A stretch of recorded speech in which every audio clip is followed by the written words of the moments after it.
All right, here we're graphing with all four terms present on a sine or cosine function.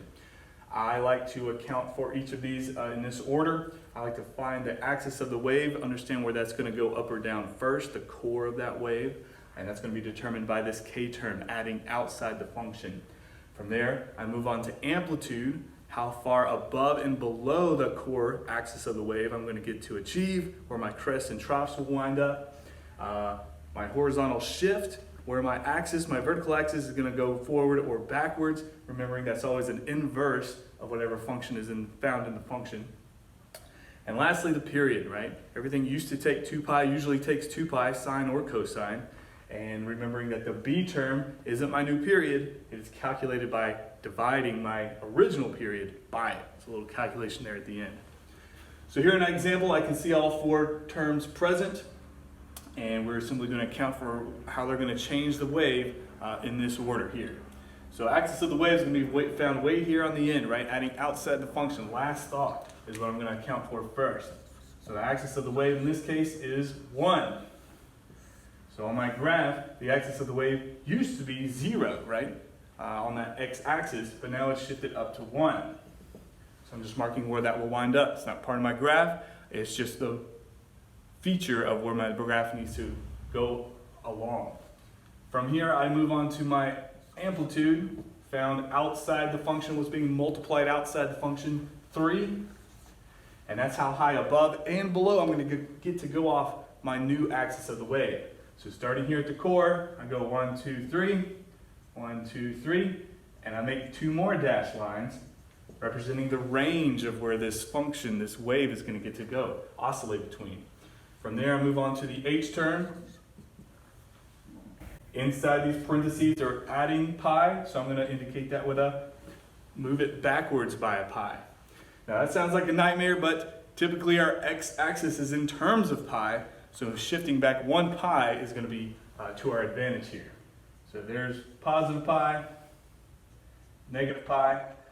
Adding pi inside is going to have the effect of dragging, shifting horizontally backwards, and I'm also going to indicate that with a dashed line. So now I have my kind of mock axis here in the middle, the axis of my wave and the horizontal shifted axis. And now finally I need to count for the period. What's being multiplied? It's inside the function, but it's a multiplier. And so my new period here will be 2 pi over the b term I observe. So in this case, it just gets reduced down to 1 pi instead of the typical 2 pi it is. So from my mock axis, I also have to realize I have a cosine. Cosine usually starts at its highest point, its crest. So over my new shifted origin, I have to go to the highest value it can achieve, because that's where cosine typically starts. I need to go all the way down to the lowest point it can achieve and back to the top in the span of 1 pi. So I'm kind of referencing a lot of these things, some of them with dashed lines, some of them from my little chart I've made over here. Roller coaster down to the trough, back up to the crest, and realizing that this is now my graph. All those other dashed lines are not part of my graph, they're just the boundaries of it. So I have the span of 1 pi to accomplish a full rotation, and every pi thereafter is going to do a similar thing. Here's the trough, here's the crest, connect the dots. On and on and on forever. All right, in this next example, we're going to point out 2 things. What happens when the a term is negative, and is this last piece here an h or a k term? So as I go down through this KAHB format here, I'm first figuring out the axis of the wave. And that is going to be, in this case, -1. Is that h or k? H has always got to be in the sine or cosine function. And the only way we can indicate that is with some parentheses. So the mere fact there's no parentheses means the sine function has been completed. It's only affecting this little conglomerate here, and the -1 is an afterthought, after the sine function. So that is my axis of the wave, -1. So on my graph over here, I'm going to indicate that by this dashed line shifted down, and that is going to be the core or axis of my wave now. Amplitude in this case is 3. It's a -3, so that vertical effect is also going to change what was positive and negative. So sine usually jumps out of the origin in a positive direction. Now it's negative, I know it's going to be going down. So I'm going to make a little footnote there as well. So it's 3 above the axis of my wave and 3 below. So I'm recording my range of my wave now. The H term, nothing inside those parentheses being added or subtracted. So it is being, a 0 is being added. So there's no effect there. It is still going to be following along the y-axis. It has not moved forward or backwards. The period of my new wave is going to be based on the period of the old wave, 2 pi, divided by my b term, 2 pi over 3. It's a little intimidating, but we remember dividing fractions is just multiplying by the reciprocal. And if we line all that up, we see those 2 pi's are going to cancel real nice. And our period is now 3. So my x-axis in this case can just be integers, not just terms of pi. My period is 3, so 1, 2, 3. -1, -2, -3. And now as I get out and ready to graph my actual curve with all my infrastructure here, I know that the new origin is starting down here. Sine usually jumps forward in a positive, but because it's negative, it's going to go down to the trough first, back through the middle of the wave, up to the crest, and back to the middle of the wave, all in the span of 3 units. So go down, up, back down to the middle of my wave. Don't just stop at the axis.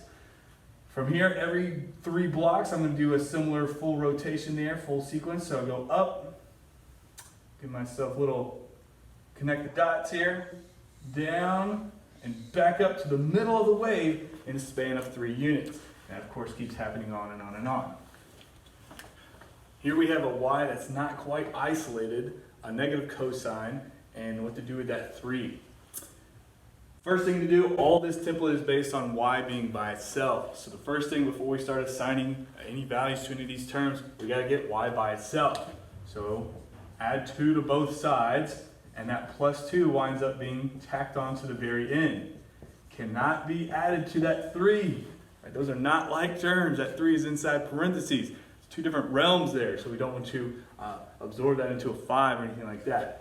Another thing to point out here, I do not want to distribute this across these parentheses. This template, this H term is based on not being distributed. So I do not want to distribute this to somehow hope to add that 2. It's not going to work out for us. It's all still being cosine. Now that my y is isolated, I can start assigning values to these terms. The axis of my wave is going to be that 2 I added, right? Not the negative 2 I saw, but the 2 that when I got it isolated. So I go up 2, and that's going to be the new middle of my wave. Amplitude in this case, it has a value of 1, but it is negative. So cosine usually starts at the crest. Well, now it's going to start at the very bottom, but it's still just going to have a range of 1. So I'm going to, again, put my little downward arrow just to help me realize it's starting at the bottom. Above 1 and below 1 of my axis of the wave. Here I have my H term.